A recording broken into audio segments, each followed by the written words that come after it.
Can't believe it. USC, Notre Dame, almost 100 years old. It might be coming to a sudden death.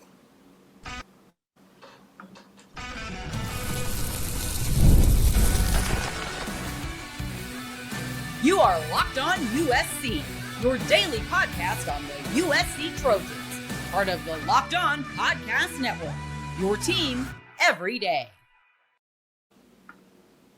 Hey, fight on, everyone. I'm your host, Marc Kulkin, and thanks for making Locked On USC for the Locked On Network your first listen every day. This is a special crossover edition. We've got Tyler Wojciak from Locked On Fighting Irish with us. So whether you're watching this show on YouTube, wherever you want to download this podcast, it's always free. You know how much I always appreciate your support. This episode is brought to you by Monarch Money. Take control of your finances with Monarch Money. Use code LOCKEDONCollege at monarchmoney.com for 50% off your first year. Tyler, welcome to the show. Thanks for doing this. You are my respected, hated enemy. USC has two rivals, UCLA, Notre Dame. We respect Notre Dame. We don't respect UCLA. So welcome. Thanks for doing this, man. No problem. Happy to be here despite the unfortunate circumstances. Right? It's kind of crazy that we're even talking about USC and Notre Dame not playing past this season. So it's kind of in limbo right now. And the news came out, it's kind of been out there since last year, the Big Ten, called the Big Ten Media Day, where Lincoln Riley kind of floated the trial balloon. They were asking him about, do you see these marquee out-of-conference games continuing the way everything is structured? And he's kind of like, well, no. However, if we get 4 automatic berths in the big conference, then yes, these types of games can continue. But right now, Pat Forty, Sports Illustrated, put it out there. Notre Dame wants to see, a long-term contract extension. USC's willing to do a 1-year extension at the moment until they know for sure what's going on. What are Notre Dame fans saying about this? Because USC fans want it to continue, but they want it under their terms, not Notre Dame terms. Yeah, I think it's a bit of a mixed bag. Obviously, everyone is upset at the idea that this could be going away. And you've got your section of Notre Dame fans who just want to make fun of USC and say they're ducking the smoke and all of that. But I think that there is a majority of people who are just really upset that this is even a possibility. Because speaking as someone who has been a Notre Dame fan their entire life, the Notre Dame-USC game has always meant so much, even during the years when one team is down. And unfortunately, that's kind of been the story of this rivalry throughout my life where, when USC was at their peak during the Pete Carroll era, Notre Dame was down. So they had that one great game with the Bush push in 2005. But other than that, it was pretty one-sided. When I was a kid, I didn't think that Notre Dame would ever beat USC. It didn't seem possible up until 2010. And then I would say once Notre Dame started to turn things around during the Brian Kelly era, that coincided with USC going a bit downhill. And even though these teams haven't always been on the same playing field in terms of their status in the sport that particular year, this rivalry always means so much. Just look at last year, that game in the Coliseum. Notre Dame was 1 game away from clinching their spot in the college football playoff. USC didn't have that much to play for. That was still a great game, and I was there in the crowd. USC fans cared a lot about the outcome in that game because they had a chance to spoil their rival season. And I just think that if that were to go away, that would be, frankly, a tragedy for Notre Dame and USC fans, but also college football as a whole. Yeah, see, you remember the years of Pete Carroll. I lived through a 13-year winless streak, so trust me, I understand where you're coming from with these ebbs and flows and the roller coaster ride.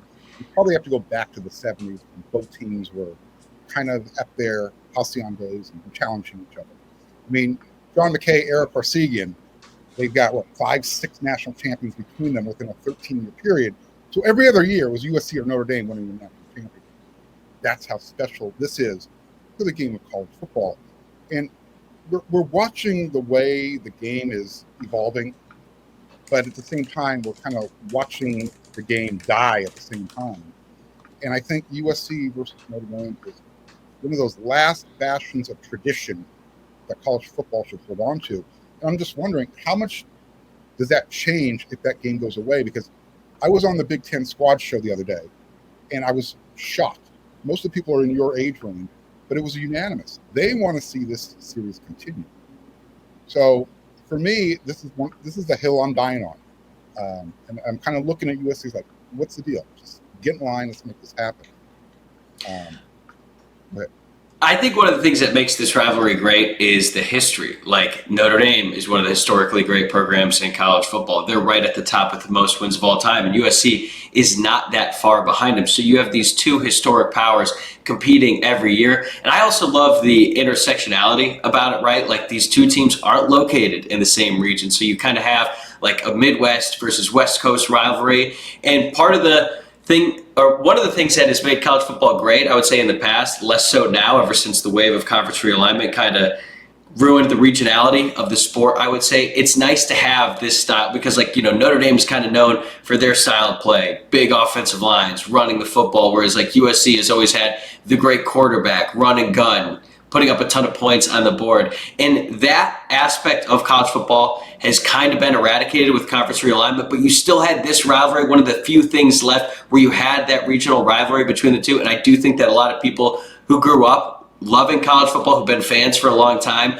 like, this is one of those last parts of that aspect of the sport that still exists. And if that were to go away, it's just chipping away at all of the things that so many of us loved about college football. And that's what is so sad about this because, as all these changes have happened throughout the sport, it's never been like 1 year the sport completely flipped. Now, there have been obviously seminal moments, but it seems like they're just chipping away at the things that so many of us love and cherish about this sport. And this would just be another example of that. Like, if Notre Dame and USC, if that rivalry ends, that's not going to cause college football to crater. There might be a few fans who are like, I'm done with college football, but they were probably on the fence for a while. But it's just one of those things where it's just like, why do you keep doing this? Like, if you keep chipping away, eventually you're going to reach a breaking point. I'm not saying they're close to it yet, but when they take more actions like this, you're just getting closer and closer to a new reality that I don't think a lot of fans are going to like.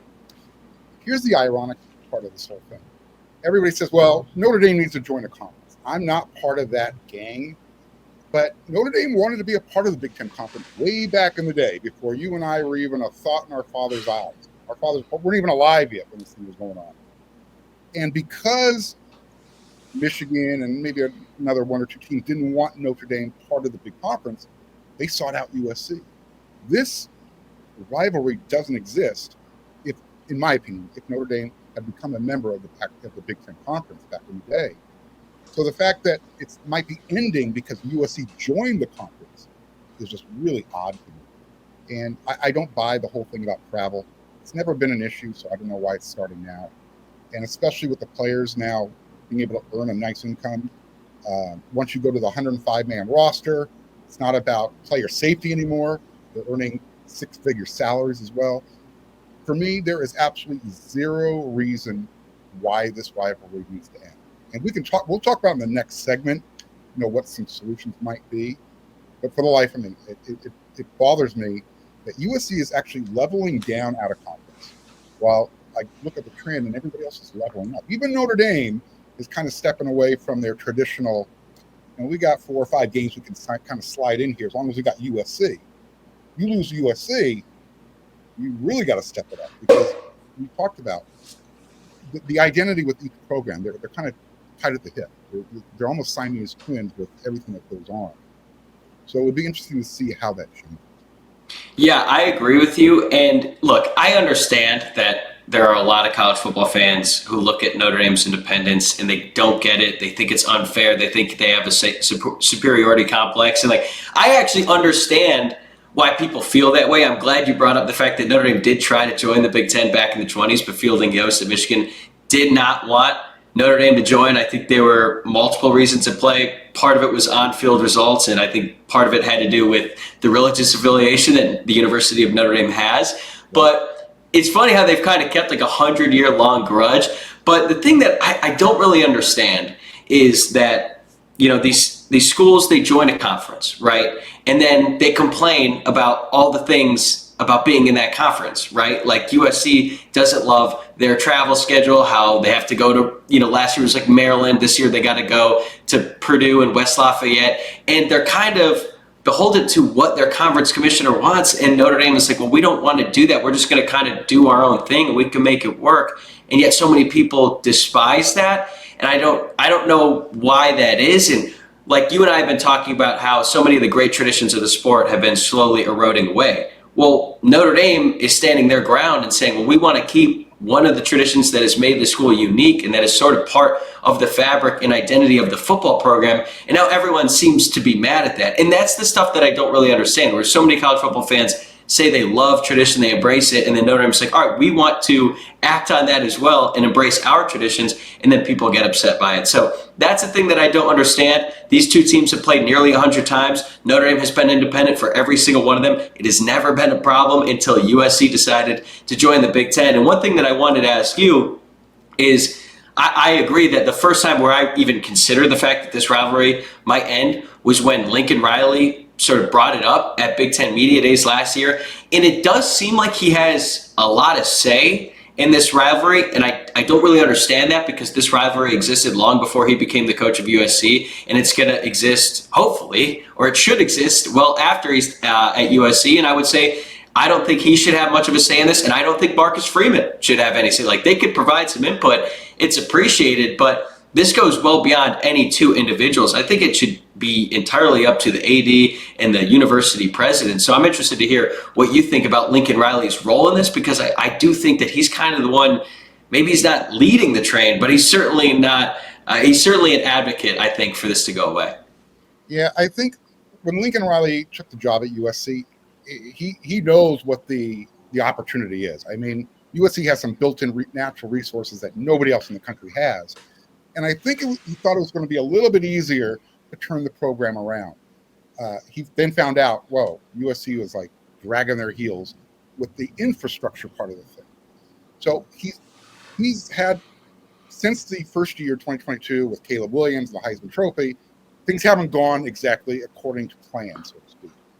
And I think he's trying to find that balance where, how can we take that next step so the heat isn't on me, so to speak. And sometimes it's like, well, we've got all these tough 9 games in the conference.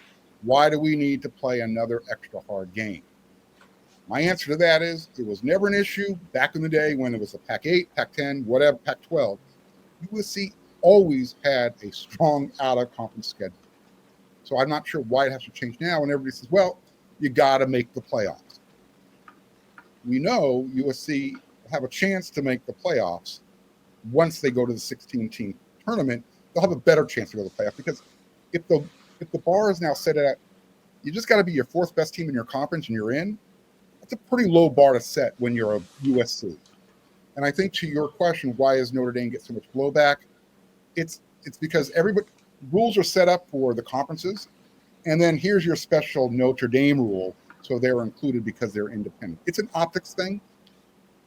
So just to kind of give you where, from someone who's not wearing blue and gold lenses, so to speak, that's where it comes from. In other words, I try and tell people, look, Notre Dame's not in the conference. They can go undefeated, but they still can't get higher than a 5 seed. I don't know how that's going to change with the new playoff structure, but that did just change, yeah. That was the difference. They could never be higher than a 5 seed, no matter how well they did. And that's what happened, I think, last year. Now that if they have to join a conference, how does that change? I don't know. I don't think it should affect USC at all, because, again, if you are the 4th best team in your conference, you can go 0 for whatever out of conference. It's not going to affect you. So, again, let's talk about some solutions in the next segment. First, we got to do this.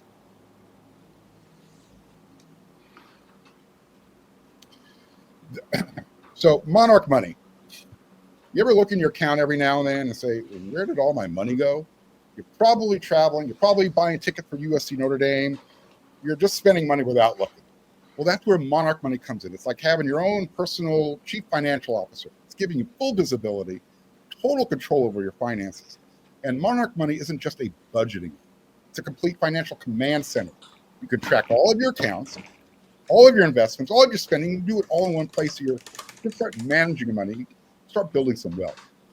And the best part about this, you don't need multiple apps to make this happen. You're going to love the all-in-one convenience. Instead of juggling multiple different applications, Monarch Money lets you do it all right here. Take control of your finances with Monarch Money. Use code LOCKEDONCOLLEGE at monarchmoney.com for 50% off your first year. That's monarchmoney.com, code LOCKEDONCOLLEGE for half off your first year.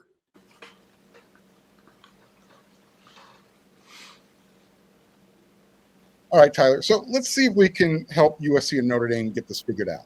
It doesn't seem like it would be a really big challenging issue. USC has offered a one-year extension. They want to see how the future of the playoff format is going to be set up. Is it going to be 16 teams? Is it going to be 14? Is it going to be 12? What's it going to be? I think we all agree they're moving to 16 teams. So USC floated let's extend it one more year. Notre Dame, you come out to LA in 2026, and then we'll see if we can go long-term after that. One of the conditions that USC would like to see in a long-term deal, at least being floated around out there, is moving the game from middle of October, when USC goes out there on the odd number years, to the front of the season. Would Notre Dame fans be open to coming to LA in September? I would say if it's a decision between that or the rivalry goes away entirely, I think they would make it work. The one thing that I've seen thrown around, I believe Pat Forty had it in his initial report, is this idea of playing neutral site games between Notre Dame and USC. I could not be more against that. I hate that idea. It's like, these are two of the most storied programs. They have two iconic venues. They should never play at, an NFL stadium in a very corporate, that should never happen. And I really would advocate against that. As for playing it earlier in the season, I think that's a little bit tricky because Notre Dame already has some primetime premier games to lead off their season looking down the road. Like you look at next year, Notre Dame is going to play Wisconsin week 1 in Lambeau Field.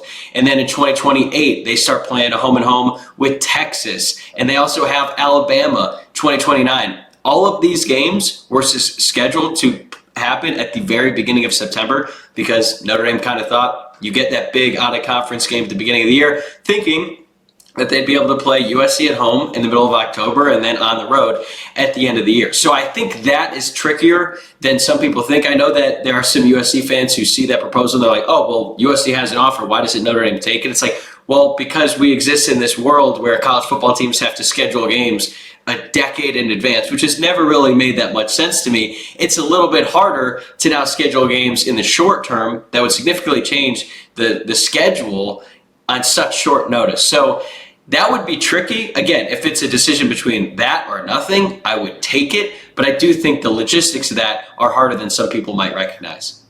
I like the neutral site game in California, only because I know why Notre Dame wants it at the end of the year. It's their recruiting season. The coaching staff stays over. They hit up the schools, yada, yada, yada. And they get out of South Bend for a weekend. They get some warm weather, some much needed warm weather. Well, trust me, you come to LA in September, you're going to get that much needed warm weather.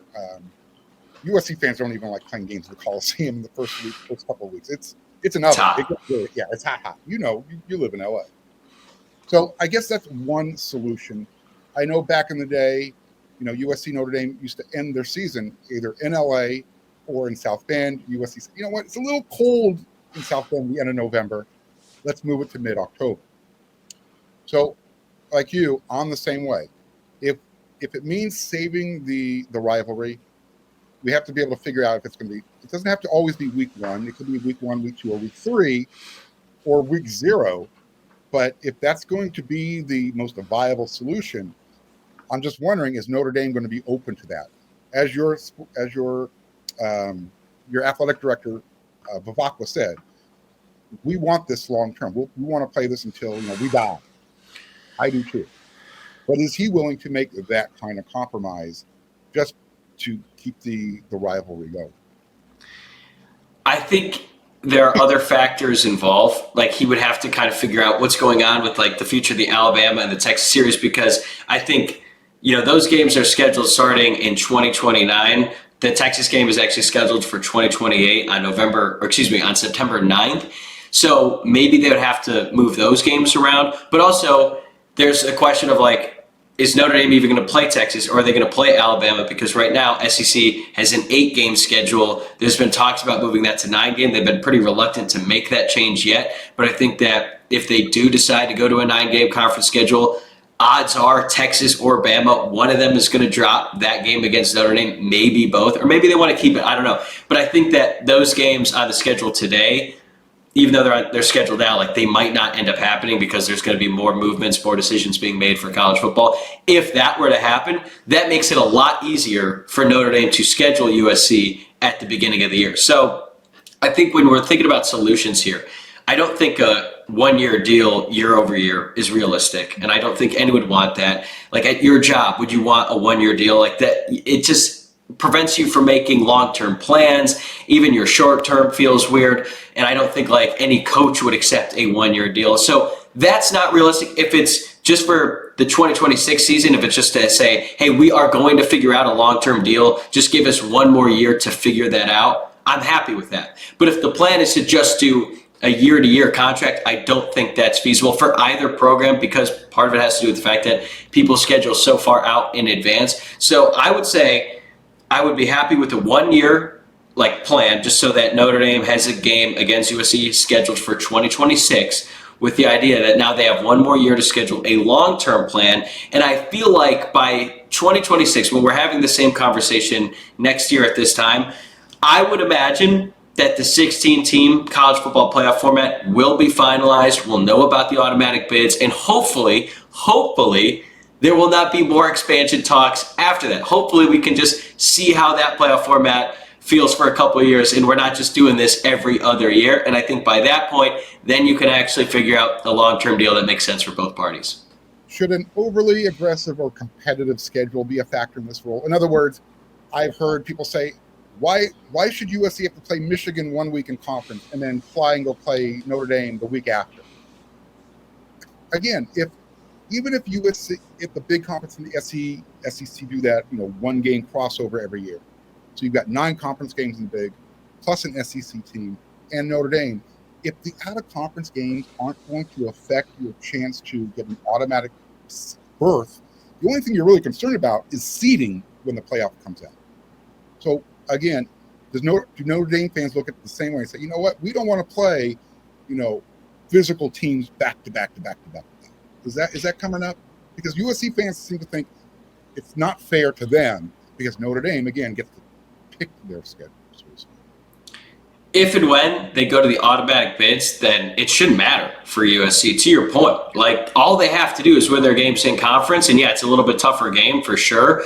Playing Notre Dame, hopefully they're able to continue this momentum where they have been a tough game for a long time. But I would say like once those automatic bids are solidified, then like it actually hurts Notre Dame more, because at that point they're going to have to fight for, I think right now they're talking about 3 at-large bids. Maybe that number goes up. And all of a sudden, every loss counts more for Notre Dame because they don't have a chance to get that automatic bid. So in that case, which I think is going to happen, it makes it much harder for Notre Dame than it does for USC, because they have to just worry about their 9 games against their conference opponents, and then they get to keep the rivalry alive. And then we as college football fans get to enjoy one more marquee matchup that features a traditional rivalry. So if and when that happens, I think it benefits USC way more than Notre Dame, which is why I've been a little bit surprised to see so much reluctance on the USC side to sign this deal, because it's like, you kind of know what's going to happen, which is why I'm more open to the 1 year deal to then set up the long-term deal once you kind of know everything else.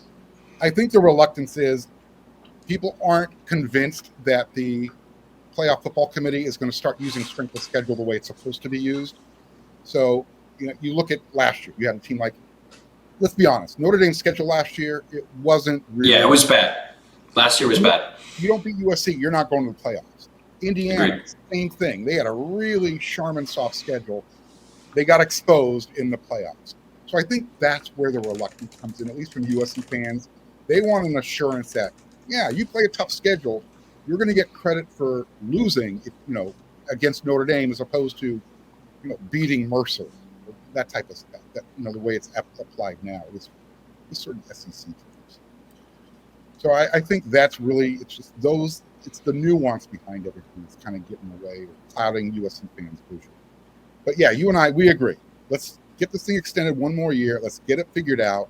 Make sure everybody gets a compromise. Because if no one's happy, but you get something done, it's a good deal, right? That's what a deal is all about. Nobody's happy, but you sign the deal. Exactly. All right. We got 1 more segment to go. We've been talking about, the USC Notre Dame rivalry. It's kind of the part of the fabric of college football.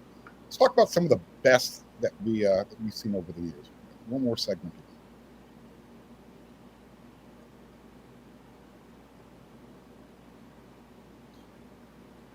So Tyler, you've been around this earth long enough to see some good USC Notre Dame games. I've been around a couple years longer than you.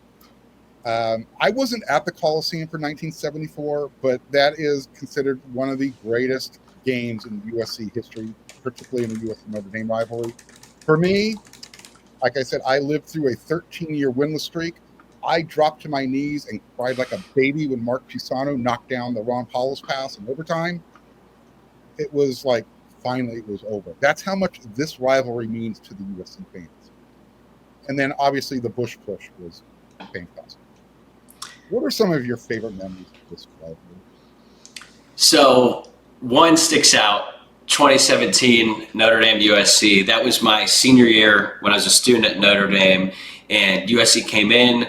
They were favored, I believe, in that game. It was a ranked matchup. I don't think either team was in the top 10, but they were kind of around that 15 range.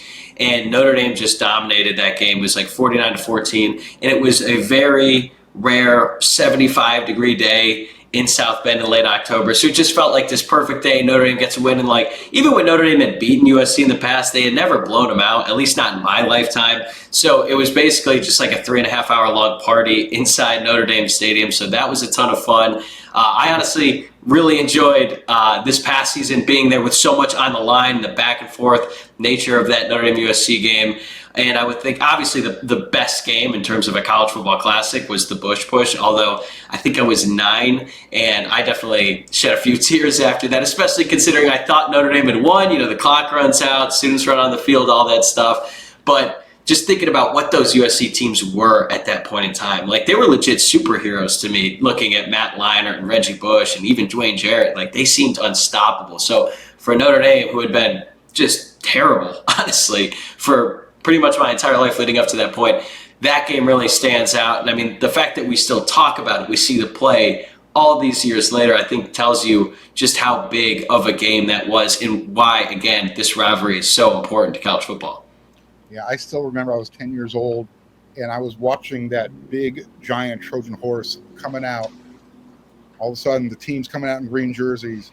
Joe Montana's doing his thing, and I'm thinking, all right, that's when I really felt it viscerally. This is what this rivalry is all about. And ever since then, you know, it's USC's travel, the white horse, it's the green jerseys, it's everything that this game has represented to college football. Even in the losses, as much as they suck for USC, it's something that USC fans have a saying. There's nothing worse than losing to UCLA, but there's nothing better than beating Notre Dame. That's how we look at the rivalry. There's a respect factor. Even as much as we hate you guys, it's a rivalry built on respect because of the Heisman trophies, the national championships, the NFL All-Pros, the Hall of Famers. I mean, the list goes on and on and on. So yeah, for me, I think I encourage everybody, make the pilgrimage to South Bend just once, because it's different than anywhere else. And people just need to feel what college football is supposed to be like. You guys are in the middle of nowhere, but all of a sudden this Phoenix kind of rises out of the ashes to a great football program that everybody either loves or hates. There's no in between. And that's what I love about this the most. Yeah, those losses definitely sting a little bit more. I remember one game in particular, it probably doesn't have the same lore as the other games that we talked about, but looking back to 2009, that was the year where Notre Dame was supposed to finally beat USC. It was like Jimmy Clausen's third year. They were 4-1 at the time. USC was still kind of rolling. They weren't like at their peak yet. I mean, Matt Barkley was the quarterback back then, and it felt like that was the year. Notre Dame put everything into that year being the year where they were finally going to be able to knock off USC. And then I believe you guys were up 34-14 early on in the fourth quarter, and then Jimmy Clausen and Golden Tate led this ferocious comeback that ultimately fell short. They had the ball near the end zone there to try to send the game into overtime. But it's just like, I remember how devastated I was after that game, and then how happy I was in 2023 when Notre Dame was able to get some revenge on Caleb Williams. And at that point, like Notre Dame's season was over. They already lost to Ohio State in pretty embarrassing fashion with the 10 guys in the field, and then they just laid an egg against Louisville. So at that point, they're out of the playoff because they're not in the expanded playoff format yet. And then USC was coming to town undefeated. Caleb Williams had just dominated them. And I remember just being so down on the team going into that game. Then they're able to just, figure out Caleb Williams for one night.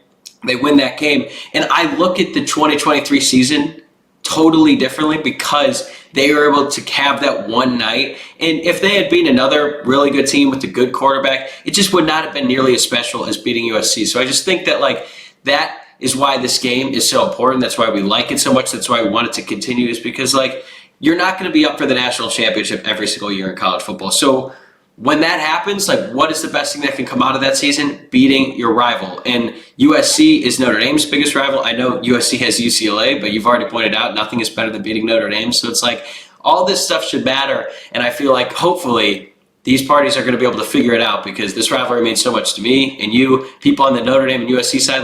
I've never seen so many Notre Dame and USC fans agree on anything more than, hey, we should keep playing this game.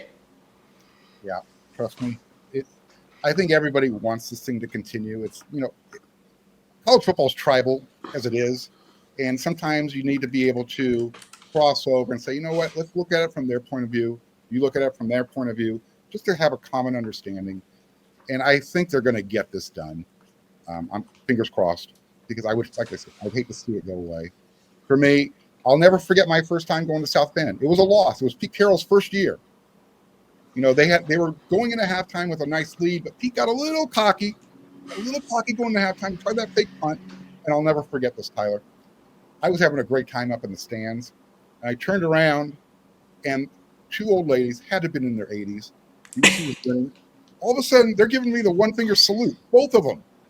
Wow. Yeah, I was like, this is cool. Not the last laugh at the end of the day, obviously, but I guess last question I want to ask you about this. What is Notre Dame's perspective on USC coming in and, taking Chad Bowden away? At the time, I think a lot of people were really upset, but I think it's kind of added another element to this rivalry, because Chad is he's a character, I think is the best way to put it, right? He likes to ruffle some feathers. He was not afraid to ruffle some feathers when he was at Notre Dame. He would do it with the admissions department and all that stuff. So when he left, I think there was a little bit of shock. And then once you kind of learn more about the situation, the offer that he was given by USC was kind of a no-brainer at that point that he should take the job. But it's actually added more intrigue to the rivalry, because USC's done those things like when Trent Mosley committed, they posted that video on Twitter where it's build your own legacy at USC, Mosley being a Notre Dame legacy, and all the clips are USC's touchdowns on Notre Dame. That certainly riled up some Notre Dame fans, but I kind of loved it from the aspect of this is what makes the rivalry great. We don't have much to talk about. We're in the middle of the offseason. So I think that it has just kind of added more gasoline to the fire. I can't wait for the game this year. I was already excited before all this stuff happened. I have tickets to go, so I can't wait. And I think that, at first it was really disappointing to see Chad go, but now he's the perfect enemy in a way, like a traitor and all that stuff. I don't necessarily share that sentiment, but I think it just made it even better. Oh, I agree. For me, I always use the line, there's a fine line between arrogance and competence, and I tend to walk that line like a drunk sailor on a Saturday. It's hard to tell when someone's being arrogant and when someone's being competent. Chad comes across that way a lot of times when he talks, and I love it. I appreciate it. So if he can help USC build their program the way he helped Notre Dame build their program back up, that's just going to be best for everybody. And it's going to make these USC Notre Dame games in the future, hopefully, knocking on wood, that much better. Because, again, I remember 1988 when USC was number 2, Notre Dame was number 1. I remember 1996, Lou Holtz's final game as Notre Dame's head coach, and he had to leave as a loser. That's the type of stuff that makes this rivalry so special. So I'm glad we did this, Tyler. It's the first time we've done it. Absolutely. You're going to be in South Bend. I'll be in South Bend. Let's make sure we get together. Let's talk more. See, where we're at. Especially during the summer. if things takes a turn for the worse, we'll have to revisit this subject. So let everybody know where they can find you, and if they want to watch you talk about Notre Dame. Yeah, if you're looking to get more riled up about this rivalry and you're a USC fan, you can check me out at Locked On Irish. Still doing it daily here during the off season. My name is Tyler Wojciak. You can follow me on Twitter at Tyler WOJCIAK. And I talked a lot about the rivalry this week. I'd like to hear more from the USC fans, kind of how they feel, because I do think that we're actually a lot more alike than we are different in this very rare situation. So yeah, check me out. And we're going to be talking about this a lot more. And I'd love to do something leading up to the game in October. Absolutely. And Notre Dame fans, hey, I don't bite. I'm just brutally honest. So if you want to come over, hang out, I'll educate you on USC as well. So when I'm not here at Locked On USC, you can always find me over there at wearesc.com, part of the On3 network. So when I'm not talking, I'm writing. So, all right, everyone. Tyler, again, thank you so much. I appreciate you doing this. Of course. We'll do it again. And until that next episode, everyone,